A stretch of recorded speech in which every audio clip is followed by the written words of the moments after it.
this edition of the Trees and Lines podcast, we are again at the Trees and Utilities Conference. With us today is Dr. Robert Vanderhoof of Tall Tree Learning. Welcome. Thank you for joining us. Yeah, welcome. Thank you. It's a pleasure to be here. Yeah. So, can you tell us a little bit about yourself and the company, Tall Tree? Well, I started Tall Tree Learning probably about 6 or 7 years ago. One thing I saw working in the utility industry was that a lot of up-and-coming people were having difficulty getting through their ISA exams. It was a pretty big stumbling block for them. And so I started off with my own crews, teaching a course on the weekends to get them through their ISA exams, and it just sort of grew. And it grew to the point where I've got 2 classes twice a year, and I run through probably about 35 students through each time. Oh, good. So when you said I started with my own crews, explain that. Yeah, well, I worked for 15 years for a large Western utility, and I had crews in 3 different states. And it was sometimes on the states I was in, some were very rural, Wyoming, that sort of thing. And there wasn't a lot of opportunity for these guys to study for their ISA exams. In other words, there were no classes available to them. There were no, workshops and that sort of thing. Some of that stuff, it's pretty rural in Wyoming. And so I just, I saw a hole there, and we wanted, it was to our benefit to have people ISA certified. Yeah. And so we just went out and started the courses. It's a great idea. I can't think of any utility that I know of that's offered that. That's great. We did want to congratulate you on an award you received for your commitment to education by the UAA. So congratulations. Thank you. That was an honor. I was a complete surprise. I'm very honored by that. Yeah, Just that's for the audience, that was the UAA Education Award for this year. That's right. Wonderful. Yeah. You mentioned that you wanted to sort of create a pathway for these students to get through their ISA exams. How are you sort of shaping further education solutions for the industry? Are there other things that you're thinking about to help the kind of vegetation management community with, especially given your background with your PhD, that kind of deal? I've been teaching a few summer courses at the University of Wisconsin, Stevens Point. And talking with the students there, I think there's a real interest in students for the utility industry. I don't think they know it exists, but once you talk to them a little bit about it and say, hey, look, here's this whole new career path for you. And they say, really? I really never thought about that. And then they start asking, pretty soon, they're asking you a million questions. And of course, one of them is, well, how much does it pay? Yeah, it's a good question. But, they find out that it can be a very viable and sometimes lucrative career path for them. And if you walk around this conference, people love the industry. It's a good career path. Yeah, they do. I've had a great time. So I know you spent some time at that Western utility for a good part of your career, but your entryway into utility vegetation management, was that something right out of the gates, or did you also fall into it, unexpectedly? It was kind of unexpectedly. Okay. And you can probably blame Randy Miller for it. Oh, okay. Randy Miller, yeah. Randy Miller and I went to school together at Stevens Point. We were college roommates. Okay. This industry is, it all makes sense now. Now it starts to small community. Anyway, he came by one time for a conference he was going to.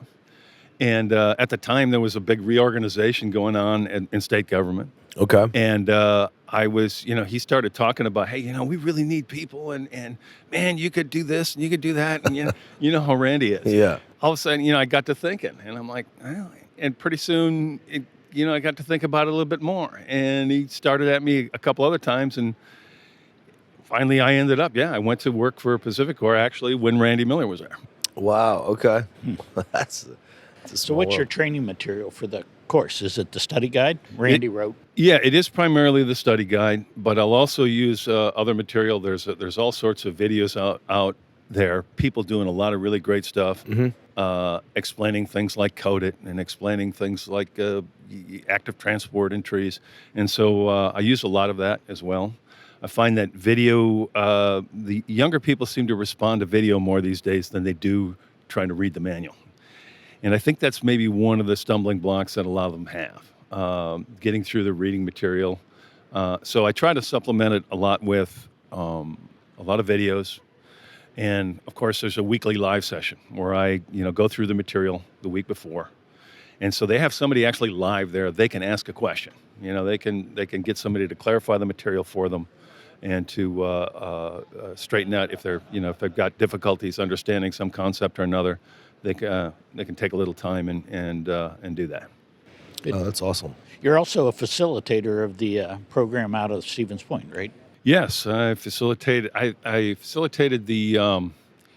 It's one of them, the project management. I can't remember the exact names. It escapes me now. But the project management course is one that I do quite a bit. I don't think I'm doing it this year. I think they've got a kind of a gap in the students coming through. And but I imagine next semester that one will be up and running again. Yeah. So for just, I encourage people to really look at that program. I think it's just a great program. What do you? So do you encourage them? Yeah, give a no, pep it is. talk? It's a great program. I would encourage anybody to, if you're interested in managing, utility vegetation, say for at the utility level, or or maybe one of the contractors that do that sort of work on a large scale. That's the course. I mean, It's going to give you the tools you need, things like project management, things that that most people in UVM don't think about when they're first coming in. That all goes into running a utility vegetation management program. Learning about IVM, learning about project management, learning about budgeting, that sort of thing, and it's all in that. It's all in that course, and I think it's absolutely wonderful. It's not an easy one, right? You've got to work at it. It's a commitment. There's the no doubt college about level, it. Yeah. Each course I think is, depending on the course, they're generally about 6 weeks long, and I think there's, to get through the entire thing, is 6 or 8 of them, something like that. And so it's a major commitment, but I don't know of a single person who's gone through it and regretted it. Let's put it that way. Have you, given your varied background, both as somebody that's been in industry and, working in education, do you get called upon from other utilities to partner and help curate their education programs for their people? Is that something that you've been doing? Yeah, I do. I've got, I work pretty closely with a number of the contractors. CNUC, I think I get an awful lot of students from CNUC. ACRT, any number of those. I get them from Asplin. I get them from Wright. They come from all over. And most of them have been very, very supportive. They really like the idea that there's some place their people can go to give them a little help with this. Interesting. Good, because I know there for a while, students were really having trouble passing that exam, so they're really a needed service. And we cover 2 of them. We also do the utility specialist exam as well, and that's starting to pick up a little bit. When I originally started teaching the ISA prep courses, I really didn't think about the utility specialist. I figured by that time, people were probably, if they got through the first one, they can get through the second or the third, right? But it's been growing in popularity just about every year.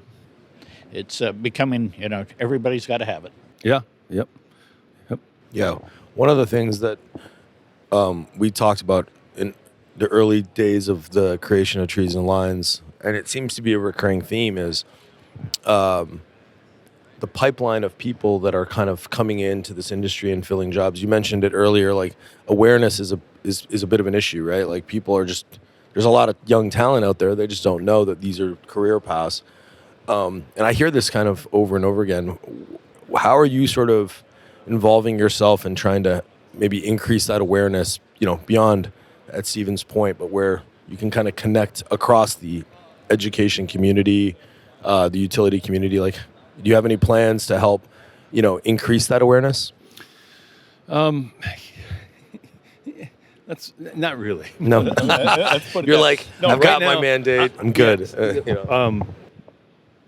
I am in my retirement years, and while I do, I'm hoping in the future, and this is still kind of early on, but I've been talking with Les Warner a little bit at the University of Wisconsin, Stevens Point, about maybe putting together an actual undergraduate level course in utility vegetation management, That's a good idea.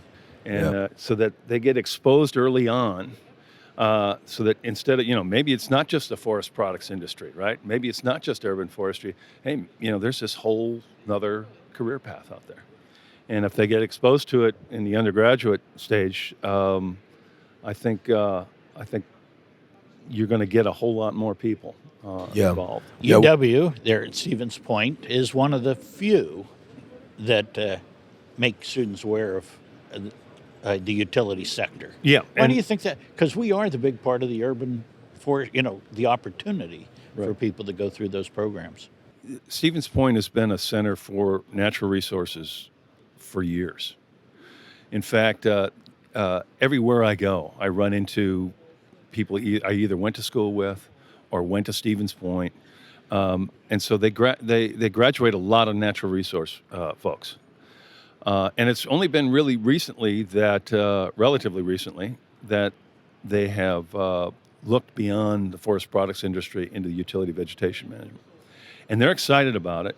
And I think it's going to expand. I think they're going to be offering more things in the future, without a doubt. Yeah, we spoke to Jason Grossman yesterday from Liberty, and he went to Oklahoma State University, and he had mentioned that they are introducing some type of an elective course in utility vegetation management. So it does feel like, people that have been degreed, have some relationship with their corresponding university, and have ascended in the UVM space, are sort of starting to connect and push formalized education at the university level. So I think it's great. I think it's important. Yeah, like you say, I think it's not only Stevens Point. I think everybody is People are beginning to realize. Yeah, that, we're starting to see that. We've got a manpower issue. Yes, and very much so. And we may not be able to hire our way out of it. Yeah, I don't think you can. We may not, and that's where I think a lot of these new technologies will come into play to be able to sort of more surgically use the manpower that you have now. Yeah, no, that's a very thoughtful point. Yeah. So most of your students are employed already. They're working, right? So Yeah. they're a little older than your typical college student. Yep, the vast majority of my students are in the utility industry already. Although I do get a lot of I get a few of the smaller ones, from the tree companies and that sort of thing. Okay. But probably the vast majority that come through there are in the utility industry. Yeah. Oh, Okay. good. And even the program there out of there at Stevens Point, that encourages people that may not have gone through the college path, right? So, Yeah, exactly. It's a certificate program there, and it's not, they're not necessarily pushing an entire college degree in UVM, right? Right. Yeah. But providing a direct career path into UVM, giving them the essential tools they're going to need going forward, as opposed to a full-blown 4-year education. Right. I think it's just a great program. So. Dr. Vanderhoof, you sound like you're treating retirement like Dr. Phil Charlton over here, which is like, you don't seem very retired. No, I've been picking up a little bit. I do a little consulting work here and there, and That's great. I some expert witness stuff, and Yeah. But the nice thing about retirement is you get to do the work you want. Yeah. No, Pick and choose. That's fair. Well, And thank you get to so do much. Podcasts. Do podcast. We really appreciate you joining us today. Again, congratulations on your award and all your great work that you're doing. We look forward to seeing, how you continue to expand the space. It's fantastic. I appreciate that. Yeah, Thank you. absolutely. Thank Yeah, you. thank you very Pleasure much. to be here. That's it for this episode of Trees and Lines, brought to you by Iapetus Holdings. If you like the show, please give us a 5-star rating on Apple or Spotify. If you have any questions or comments on any of our episodes or ideas for topics or guests, We'd love to hear from you. Please contact us at treesandlines@iapetusllc.com. We'll chat with you soon.